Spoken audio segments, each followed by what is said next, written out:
માહિતી અધિકાર અધિનિયમ કયા વર્ષમાં બનાવવામાં આવ્યો હતો? જવાબ 2005. આ અધિનિયમ ક્યારેથી અમલમાં આવ્યો? 12 ઓક્ટોબર 2005. કેન્દ્રીય માહિતી પંચ કઈ કલમ હેઠળ રચાયેલ છે? કલમ 12(1). જાહેર સત્તા મંડળે પોતાના રેકોર્ડ કેવી રીતે જાળવવા જોઈએ?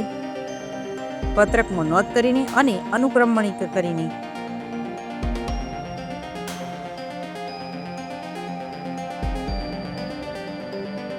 માહિતી માંગનાર સિવાયની કોઈ પણ વ્યક્તિ. જાહેર સત્તા મંડળને આ અધિનિયમ લાગુ થયા પછી કેટલા સમયમાં વિવિધ માહિતી જાહેર કરવી પડે? 120 દિવસમાં.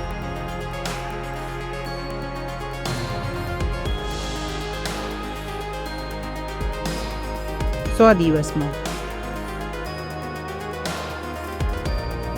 માહિતી મેળવવા માટેની અરજી કઈ ભાષામાં કરી શકાય? અંગ્રેજી, હિન્દી અથવા રાજ્ય સંબંધિત રાજભાષામાં. મૌખિક અરજી કરવામાં આવે તો PIO શું કરે? મૌખિક વિનંતીને લેખિત સ્વરૂપ આપવા સહાય કરે છે. માહિતી જો અન્ય જાહેર સત્તામંડળ પાસે હોય તો શું કરવું? અરજી 5 દિવસની અંદર ટ્રાન્સફર કરવી. માહિતી જો જીવન અથવા સ્વતંત્રતા સાથે સંબંધિત હોય તો કેટલા સમયમાં માહિતી આપવી? 48 કલાકમાં. જાહેર સત્તામંડળ સમય મર્યાદાનું પાલન ન કરે તો માહિતી કેવી રીતે આપવી? માહિતી વિના મૂલ્યે આપવી પડે. મુખ્ય માહિતી કમિશનર અને કમિશનરોની નિમણૂક કોણ કરે છે? રાષ્ટ્રપતિ. કેન્દ્રીય માહિતી પંચમાં મહત્તમ કેટલા ઇન્ફોર્મેશન કમિશનર હોઈ શકે? 10. કેન્દ્રીય માહિતી પંચનું મુખ્ય મથક ક્યાં છે? દિલ્હી.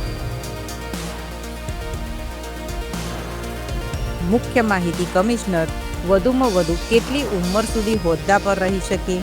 65 વર્ષ. મુખ્ય માહિતી કમિશનર અથવા માહિતી કમિશનર રાજીનામું કોને આપી શકે? રાષ્ટ્રપતિ.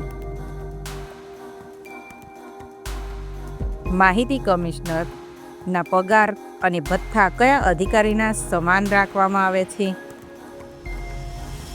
ચૂંટણી કમિશનર.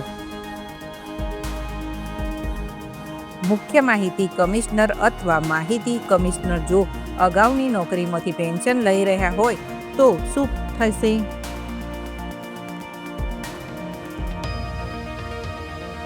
નવા પગારમાંથી પેન્શન જેટલી રકમની કપાત. મુખ્ય માહિતી કમિશનર અથવા માહિતી કમિશનરની માત્ર કોણ દૂર કરી શકે?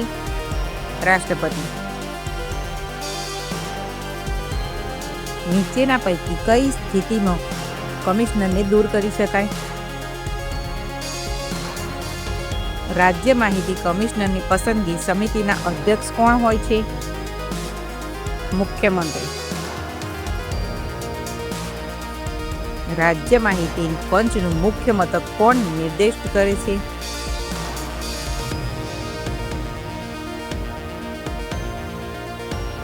રાજ્યના મુખ્ય માહિતી કમિશનરને ચૂકવાતો પગાર અને ભથ્થા કોના સમાન હરાશે? ચૂંટણી કમિશનર.